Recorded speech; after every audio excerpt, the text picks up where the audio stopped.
Hi everyone, welcome to pen paper TNPSC. So இந்த வீடியோவில் வந்து நம்ம ஆர்எஸ் அகர்வால் பர்சன்டேஜினுடைய எயித்து பார்க்க போகிறோம். ஸோ எயித்து வீடியோன்னு எடுத்துக்கோங்க. ஸோ எயித்து கிளாஸு சரியா. ஸோ ஃபஸ்ட்டு கேள்வி இதில். ஸோ இது முடிக்கும் எத்தனை கொஷின் பார்த்துருக்கோம் அப்படின்னா 28 பார்த்துருக்கோம். ஸோ இது வந்து 29வது கேள்வி. So and investor earns 3% return on 1/4 of his capital, 5% on 2/3 and 11% on the remainder.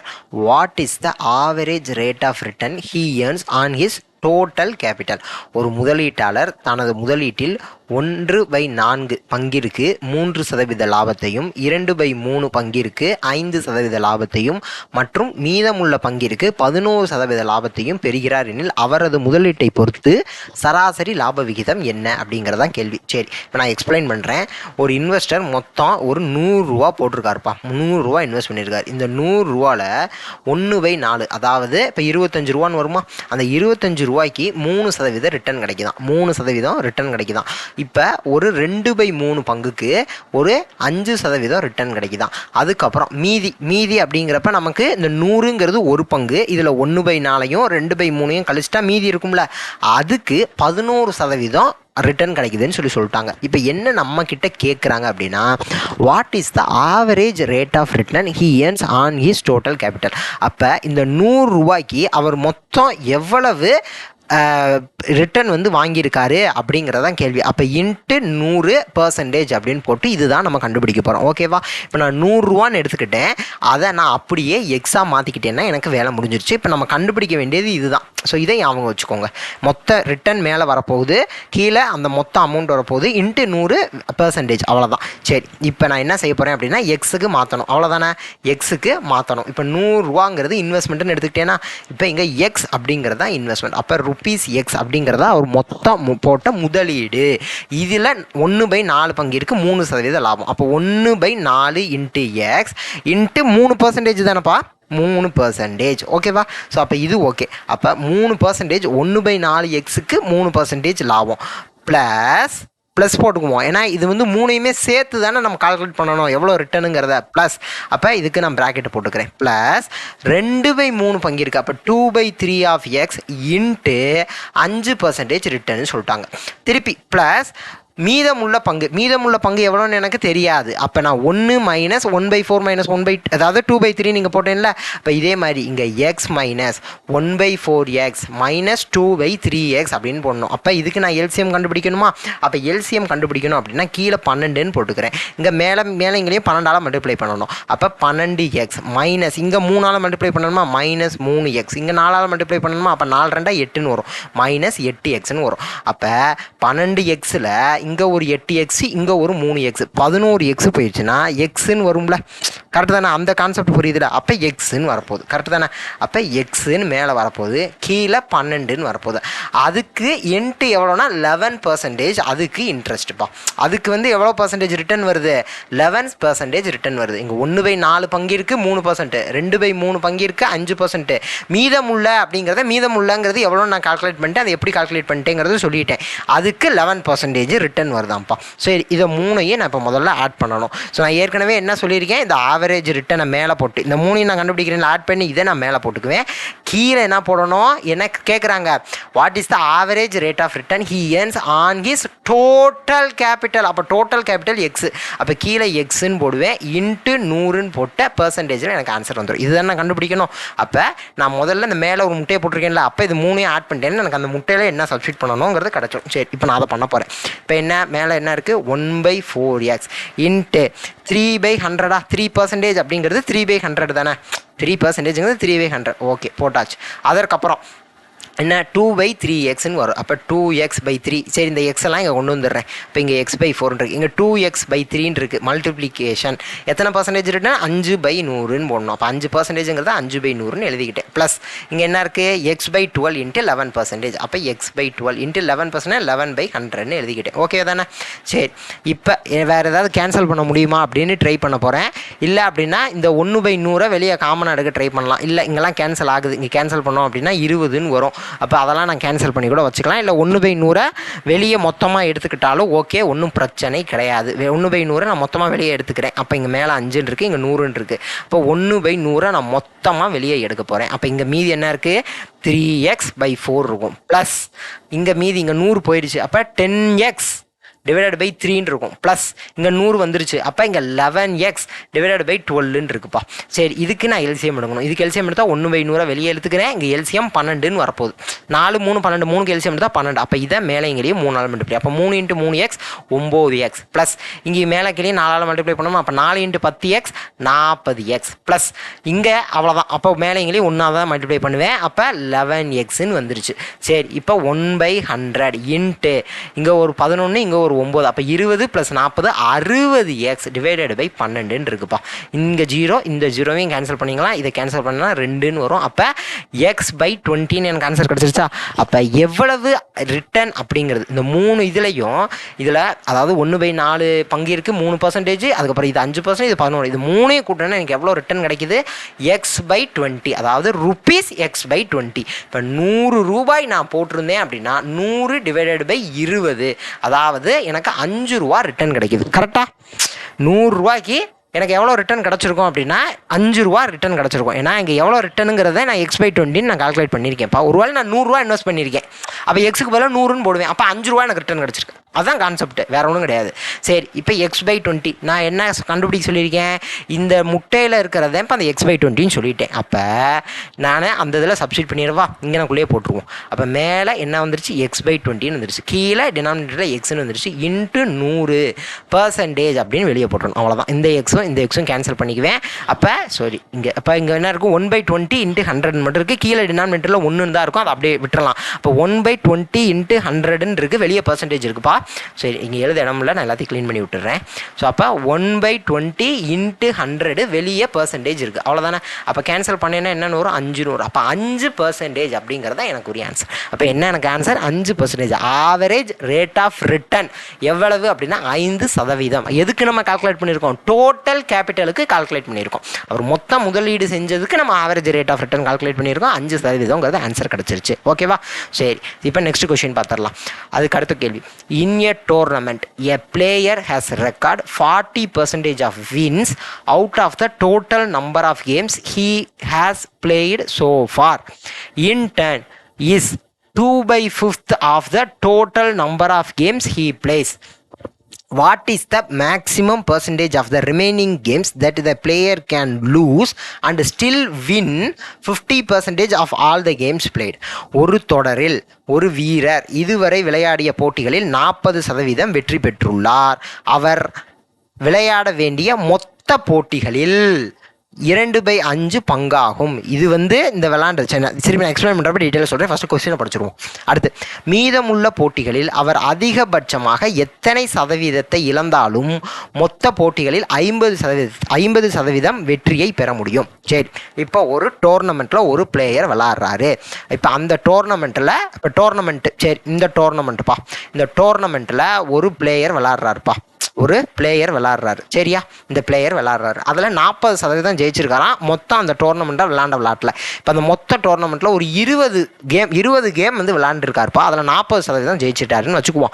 அந்த மொத்த டோர்னமெண்ட்டில் 20 கேம் விளாண்டுருக்காரு. அப்போ அதில் 40% ஜெயிச்சிருக்காரு. 20 கேமுக்கு 10%னா என்னன்னு வச்சுக்குவோம். 20 கேம் விளாண்டுருக்காரு அந்த டோர்னமெண்ட்டில். அதில் 10%ங்கிறது எவ்வளவு? 2. அப்போ 40% ஜெயிச்சிருக்காராம். 10% அப்படிங்கிறது 2 அப்படின்னா 40%ங்கிறது என்னது? 8 கேம் ஜெயிச்சிருக்காரு. இப்போ ஒரு டோர்னமெண்ட்டு அதில் 20 கேம் மொத்தம் விளாண்டுருக்காரு. அதில் 40% ஜெயிச்சிருக்காராம். அதில் 8 கேம் ஜெயிச்சிருக்காரு. அப்போ கரெக்டாக இது முடிக்கும் புரிஞ்சிருச்சு. இப்போ அடுத்தது என்ன சொல்லியிருக்காங்க? Out of the number of games he has played so far in turn is 2/5 of the total number of games he play. இப்போ இந்த டோர்னமெண்ட்டில் 20 கேம் விளாண்டுருக்காப்ல. இந்த டோர்னமெண்ட்டில் எவ்வளோ கேம் மொத்தம் விளாண்டுருக்காரு? 20 கேம். இது அவர் மொத்த விளையாட வேண்டிய போட்டிகளில் 2/5 தான்ப்பா. அப்போ 2 பங்கு அப்படிங்கிறது 20னா அவர் மொத்தம் எவ்வளோ விளாடுறாருன்னா மொத்தம் 50 போட்டி விளாடணுமாப்பா. மொத்தம் 50 போட்டி. அதில் 20 போட்டி விளாண்டுட்டாரு. அந்த 20 போட்டியில் 8 போட்டி ஜெயிச்சிட்டார். புரியுதுல? இதுதான் கான்செப்ட். இப்போ 40% வின்ஸ்ன்னு கொடுத்துருக்காங்களா, அதுக்கு நான் கணக்கு சொல்லிட்டேன். அப்போ 20 கேம் விளாண்டுருக்காரு. அதில் 40%ங்கிறது 8 கேம் ஜெயிச்சிருக்காருன்னு சொல்லிட்டேன். அதுக்கப்புறம் இந்த 20 கேமுங்கிறது மொத்தம் விளையாட வேண்டிய போட்டியெல்லாம் 2 அதாவது 2/5 சொல்லி கொடுத்துருக்காங்க. 5 2 அப்படின்னு சொல்லிட்டாங்க. அப்போ மொத்தம் எவ்வளவு? மொத்தம் 50 கேம். மொத்தம் 50 கேம். சரியா? இப்போ what is the maximum percentage of the remaining games that the player can lose? இப்போ மீதி இன்னும் எத்தனை கேம் விளாடணும்? மீதி 30 கேம் விளாடணும்ல. ஏற்கனவே 20 கேம் விளாண்டாரு, மொத்தம் 50 கேம். அப்போ மீதி 30 கேம் விளாடணும். இந்த 30 கேமில் எத்தனை சதவீதம் அவர் அதாவது லூஸ் பண்ணலாம், இழந்தாலும்ங்கிற வார்த்தை இருக்கு பாருங்களேன். அவர் அதிகபட்சமாக எத்தனை சதவீதத்தை இழந்தாலும், இந்த 30 கேமில் எத்தனை சதவீதம் இழந்தாலும் மொத்த போட்டினா இந்த 50 போட்டியில் அவர் 50% வெற்றியை பெற முடியும். அப்போ மொத்தம் 50 போட்டி, அதில் 50 போட்டியில் 50% வெற்றினா எவ்வளவு? 50% வெற்றினா 25 போட்டியில் அவர் ஜெயிக்கணும்ப்பா. இப்போ மொத்தம் 50 கேமு, அதில் 25 போட்டியில் அவர் ஜெயிக்கணுமா? ஏற்கனவே 20 கேம் விளாண்டுட்டாராம், அதில் 8 போட்டியில் ஜெயிச்சுட்டாராம். இப்போ மீதி 30 கேம் விளாட போகிறாராம். இந்த 30 கேமில் அவர் எத்தனை போட்டியில் தோத்தாலும் அதனுடைய பெர்சன்டேஜ் கேட்குறாங்க. எத்தனை போட்டியில் தோத்தாலும் அதனுடைய பெர்சன்டேஜ் எத்தனை போட்டியில் அவர் அதிகபட்சமாக தோக்கலாம், அதோட பெர்சன்டேஜ் கேட்குறாங்க. ஸோ தட் அவர் மொத்த விளாண்ட அந்த 50 போட்டியில் 25 போட்டி ஜெயிச்சிருவார் அப்படிங்கிறத நம்ம கேள்வி. அதான் எனக்கு 50%, 50% வெற்றியை பெற முடியும் மொத்த போட்டியில். அப்போ மொத்த போட்டி 50, 50ல் 50% வெற்றி அப்படின்னா 25 கேம் ஜெயிக்கணுமா? அப்போ 25 கேம் தோக்கலாம்ல. 25 கேம் வின் பண்ணணுமாப்பா. அப்போ 25 கேம் அவர் மேக்ஸிமம் தோற்றுக்கலாம். அப்போ ஏற்கனவே 8 கேம் ஜெயிச்சிருக்காராம்ப்பா. அப்போ எத்தனை கேமில் தோற்றுருக்காரு? மொத்தம் 20 கேம் இது மணிக்கு விளாண்டுருக்காரு. அப்போ எத்தனை கேமில் தோற்றுட்டாரு? 12 கேமில் தோற்றுட்டார். மொத்தம் ஏற்கனவே விளாண்ட 20 கேமில் 12 கேம் தோற்றுட்டார். இப்போ மின்னி 30 கேம் விளாடணும். ஆனால் அவர் மொத்தத்தில் 25 கேம் ஜெயிக்கணும். ஏற்கனவே 8 கேம் ஜெயிச்சிருக்காரு. இப்போ நமக்கு மொத்தம் எவ்வளோ இது லாஸ் எவ்வளோ மேக்ஸிமம் லாஸ் பண்ணிக்கலாம், அந்த 30 போட்டியில் எவ்வளோ மேக்ஸிமம் லாஸ் பண்ணிக்கலாம் அப்படிங்கிறது அது. ஸோ இது உங்களுக்கு புரியணுங்கிறதுக்காக நான் ஒரு ரஃபாக ஒரு நம்பர் எடுத்து போட்டேன். இப்போ இதை நம்ம இப்போ என்ன செய்யணும்? அப்படியே எக்ஸுக்கு மாற்ற போகிறோம். எக்ஸுக்கு மாற்றிடுவோமா? சரி, இப்போ அடுத்ததில் நான் அப்படியே எக்ஸுக்கு மாற்றுறேன். அப்போ மொத்த கேம் எவ்வளவுன்னு வச்சுக்குவோம்? எக்ஸ்ன்னு வச்சுக்கிறேன். Let the total number of games played, அதாவது மொத்தம் அவர் எக்ஸ் கேம்ஸ் விளாடணும், அவ்வளோதான். அப்போ எக்ஸுங்கிறது இங்கே என்னத்தை குறிக்குது? 50 குறிக்குது. இங்கே மொத்தம் 50ன்னு எடுத்துக்கிட்டேன்னா இந்த 50 இங்கேயும் சொல்லியிருக்கேன், எக்ஸ்ன்னு நான் வச்சுருக்கேன். சரியா? இப்போ இதில் மொத்தம் எவ்வளோ விளாண்டாரா? 2/5 விளாண்டாரா? அப்போ மொத்தம் எக்ஸ் கேமு, அதில் 2/5 விளாண்டுட்டார். அப்போ 2/5 ஆஃப் எக்ஸ், அப்போ 2/5 எக்ஸ்ன்னு வருது. கரெக்டு தானே? 2x/5ன்னு எழுதிக்குவோமா? இதை இங்கே இது அப்படியே எடுத்தால் 2x/5 அப்படின்னு எழுதிக்கலாம், அவ்வளோதானே. இப்போ இந்த கேம் விளாண்டார். இது இந்த 2x/5ங்கிறது ஏற்கனவே விளாண்டார். இங்கே அதை என்னன்னு சொல்லியிருக்கேன்? 20 கேம்னு சொன்னேன்ல, அதுதான் இது, வேற ஒன்றும் கிடையாது. சரி, இப்போ இது விளாண்டுட்டாராம்ப்பா. இப்போ இதில் எவ்வளவு ஜெயிச்சிருக்காரு, எவ்வளவு தோற்றுருக்காரு? இதில் 40% ஜெயிச்சிருக்காரு. அதாவது 8 கேம் ஜெயிச்சாருன்னு சொன்னேன்னா, அப்போ எத்தனை கேம் லூஸ் பண்ணார்? 12 கேம் லூஸ் பண்ணார். அப்போ 60%, 40% ஜெயிச்சிருக்காருன்னா 60% தோற்றுருக்காரு. அப்போ 60% ஆஃப் 2/5 எக்ஸ், 2x/5 கூட வச்சுக்குவோம், இது அப்படி தானே. அப்போ இது அவர் ஏற்கனவே தோத்துட்டாரு. இதை வேணால் சிம்பிளிஃபை பண்ணிக்குவோம். 60/100 × 2x/5ன்னு வரும். இங்கே 0 கேன்சல் பண்ணால் 3 2s are 6, 5 2s are 10. அப்போ 3 × 2x 6x/25ன்னு வரும். அப்போ 6x/25 ஏற்கனவே என்ன செஞ்சுட்டாரு? தோத்துட்டாரு, லூஸ் பண்ணிட்டாரு. இந்த 6x/25ங்கிறது வேற ஒன்றும் கிடையாது, இந்த 12ன்னு சொன்னேன்ல, அதுதான் அது, வேற ஒன்றுமே கிடையாது. இப்போ 6x/25 ஆல்ரெடி தோத்துட்டாரு. சரி, இப்போ அடுத்த கதைக்கு வருவோம். இப்போ மொத்த விளையாடுற கேம் எக்ஸ்ன்னு சொல்லிட்டோம். அப்போ இதில் 50% மொத்தமாக ஜெயிக்கணும்னு சொன்னாங்களா? அப்போ 50% ஆஃப் எக்ஸ் அவர் ஜெயிக்கணும். அப்போ மீதி 50% அவர் தோத்துக்கலாம். அப்போ 50% ஆஃப் எக்ஸ்னா 50/100 × எக்ஸு. அப்போ 1 2ன்னு வரும். அதாவது x/2, அவ்வளோதானே, வேற ஒன்றும் கிடையாதுல்ல. எக்ஸ் /2, 1 × x/2 இருக்குப்பா, x/2ன்னு எழுதுறேன். அப்போ 50, அதாவது x/2 கேம்ஸ் அவர் வின் பண்ணிக்கலாம். அதே நேரத்தில் x/2 கேம்ஸ் அவர் மொத்தமாக லூஸ் பண்ணிக்கலாம். ஏற்கனவே எவ்வளோ லூஸ் பண்ணிட்டாரு? 6x/25 லூஸ் பண்ணிட்டாரு. ஏற்கனவே எவ்வளோ லூஸ் பண்ணியிருக்காரு? ஏற்கனவே விளாண்ட கேமில் 6x/25 லூஸ் பண்ணிட்டாரு. ஆனால் அவர் மொத்தம் எவ்வளோ கேம் லூஸ் பண்ணிக்கலாம்னா x/2 லூஸ் பண்ணிக்கலாம். சரியா? இப்போ இது முடிக்கும், ஓகே தானே? சரி, இப்போ இது முடிக்கும், ஓகே. இப்போ மீதி இன்னும் எத்தனை கேம் லூஸ் பண்ணால் அந்த 50% அவர் ஜெயிக்கணும் அப்படிங்கிறத நம்ம கண்டுபிடிக்கணும், அதானே. இப்போ மொத்தம் இன்னும் ரிமைனிங் கேம்ஸ் மொத்தம் இன்னும் எத்தனை விளாட போகிறாரு? இன்னும் அவர் எவ்வளோ விளாட போகிறாருன்னா 30 கேம் விளாட போகிறாருன்னு சொல்லினா, எனக்கு மொத்தம் 50, அதில் 20 கேம் விளாண்டாருன்னா இன்னும் 30 கேம் விளாட போகிறாரு. அப்போ ஏற்கனவே 2/5x விளாண்டாரு. அதானே சொல்லியிருக்காங்க, which is in turn 2/5 of the total number of games. அப்போ 2/5x விளாண்டாரு. அப்போ மீதி எவ்வளோ இருக்கும்? 3/5x விளாடணும். அப்போ மீதி இன்னும் எவ்வளோ கேம் விளாடணும்? 3/5x அவர் விளாடணும். ஓகேவா? இப்போ அவர் மொத்தம் எவ்வளோ தோற்றுக்கலாம்? x/2 தோற்றுக்கலாம். x/2 தோற்றுக்கலாம். அதாவது இப்போ 50ன்னு நான் போட்டேன், மொத்தம் 50 கேம்னு எடுத்தேன்னா 25 கேம் தோற்றுக்கலாம், 25 கேம் ஜெயிச்சுக்கலாம்னு சொல்லி சொன்னேன்னா அப்போ மொத்தம் அவர் இனி x/2 மொத்தம் x/2 கேம்ஸ் அவர் தோற்றுக்கலாம். பட் ஏற்கனவே எவ்வளோ தோத்துட்டாரு? 6x/25 தோத்துட்டாரு. அப்போ மீதி இன்னும் எவ்வளோ தோக்கலாம் அப்படிங்கிறத நம்ம கண்டுபிடிக்கணும்ல. மீதி இன்னும் எத்தனை கேமில் நான் தோற்றுக்கலாம் அப்படின்னா இந்த x/2 மைனஸ் 6x/25 அப்படிங்கிறது தான். இங்கே வேறு ஒன்றும் இல்லைப்பா. இந்த x/2ங்கிறது 25 கேம் முடிக்கும் இவர் தோற்றுக்கலாம்னு சொன்னேன்னா மொத்தம் 50 கேமில் 25 கேம் ஜெயிக்கணும். அப்போ 25 கேம் தோற்றுக்கலாம். இப்போ 25 கேம் தோற்றுக்கலாம். இங்கே ஏற்கனவே எத்தனை கேம் தோத்துட்டாரு? 12 கேம் தோத்துட்டாரு. இப்போ மீதி எத்தனை கேம் தோக்கலாம்? இன்னும் மீதி 13 கேம் தோக்கலாம்ல. மீதி 13 கேம் இன்னும் தோக்கலாம். இப்போ அதைத்தான் நான் கண்டுபிடிக்க போகிறேன். x/2 மைனஸ் 6x/25 இதை கண்டுபிடிச்சிட்டேன்னா எனக்கு ஆன்சர் கிடச்சிடும். அப்போ கீழே எல்சிஎம் 50ன்னு எடுத்துக்கிறேன். இங்கே 25 மேலே எங்கேயும் மல்டிப்ளை பண்ணுறேன். இங்கே 2 மேலே எங்களால் மல்டிப்ளை பண்ணுறேன். அப்போ இங்கே 25xன்னு வரும், இங்கே 12xன்னு வரும். அப்போ இங்கே 13x/15 கிடச்சிருச்சா? அப்போ மீதி இன்னும் அவர் 13x/50 கேம்ஸ் தோக்கலாம். பட் இன்னும் எவ்வளோ அவர் விளாட போகிறாரு? 3/5x வந்து அவர் இன்னும் விளாட போகிறாரு. அவ்வளோதான். இப்போ மீதி எத்தனை கேம் விளாட போகிறாருங்கிறத கண்டுபிடிச்சிட்டேன். மீதி எத்தனை கேமில் மேக்ஸிமம் அவர் தோற்றுக்கலாம் அப்படிங்கிறத கண்டுபிடிச்சிட்டேன். இப்போ எனக்கு தேவை இதை அப்படியே நான் பர்சன்டேஜாக மாற்ற போகிறேன். அப்போ நமக்கு என்ன கேட்குறாங்க? What is the maximum percentage of the remaining games that the player can lose and still win 50% of all the games player. அப்போ இருக்கக்கூடிய கேம்ஸில் மீதமுள்ள போட்டிகளில் அவர் அதிகபட்சமாக எத்தனை சதவீதத்தை இழந்தாலும் மொத்த போட்டியில் 50% வெற்றி பெற முடியும். அவ்வளோதான கேள்வி. அப்போ மீதி இருக்கக்கூடிய போட்டிகளில் அப்போ 3/5x அவ்வளோ எவ்வளோ சதவீதம் தோத்தாலும் 50% அவர் வெற்றி பெற முடியும். அப்படின்னா 13x/50 தோத்தாலும் அவர் 50% வெற்றி பெற முடியும். அப்போ நான் நியூமரேட்டரில் என்ன பண்ணணும்? 13x/15 போடுவேன். டினாமினேட்டரில் என்ன போடுவேன்? 3/5x. அவ்வளோதான். இன்ட்டு 100 இதுக்கு பர்சன்டேஜ். அவ்வளோதான். இதுதான்ப்பா என்னோட ஆன்சர். கரெக்டாக? அவர் மீதமுள்ள 30 இந்த இதுல நான் சொன்னேன்ல, மீதமுள்ள 30 போட்டிகளில் அவர் 13 போட்டிகளில் தோற்றாலும் மொத்தமான 50 போட்டிகளில் அவர் 50% 25 போட்டிகளில் அவர் வெற்றி பெறுவார் அப்படிங்கிறது தானே. இப்போ இதே இதுதான்ப்பா இங்கேயும் இருக்குது, வேறு ஒன்றுமே கிடையாது. இப்போ இந்த எக்ஸையும் கேன்சல் பண்ணலாம். இங்கே 5 இருக்குது, இதை கேன்சல் பண்ணால் இங்கே 10ன்னு வரும். அவ்வளோதானே. இப்போ இதை இங்கே எழுதிக்கிறேன். இங்கே மேலே 13 இருக்குது, கீழே 10 இருக்குது, கீழே 3 மட்டும் இருக்குது. இங்கே எக்ஸ் இருந்துச்சு, அடிச்சு விட்டாச்சு. 5 இருந்துச்சு, அதையும் அடிச்சிட்டா. பட் 3/1னாலும் 3னாலும் 1 தான்.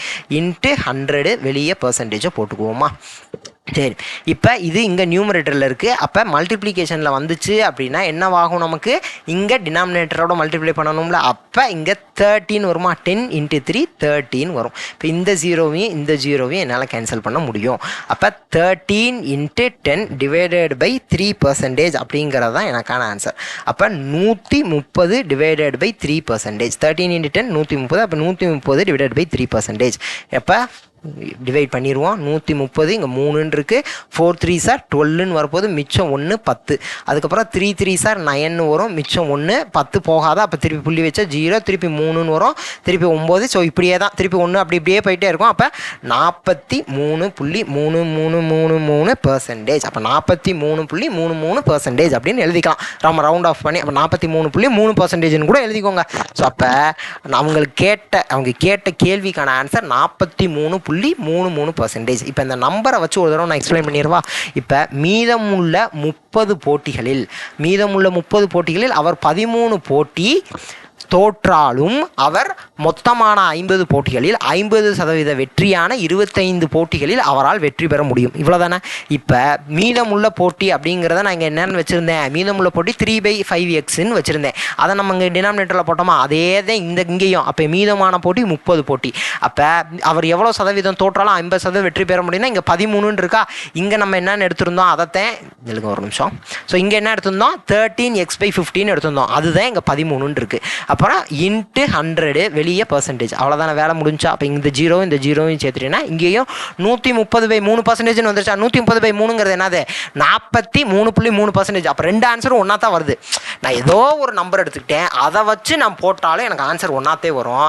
நான் அதை ஆனால் எக்ஸு வச்சு தான் நான் போட பழகணும். ஸோ கான்செப்ட் என்ன, உங்களுக்கு வந்து எக்ஸ் வச்சு போட கஷ்டமாக இருக்குன்னா நீங்கள் இந்த நம்பர் வச்சு கூட ட்ரை பண்ணி பாருங்கள். பட் எக்ஸுங்கிறது ரொம்ப ஸ்டாண்டர்டு மெத்தடு.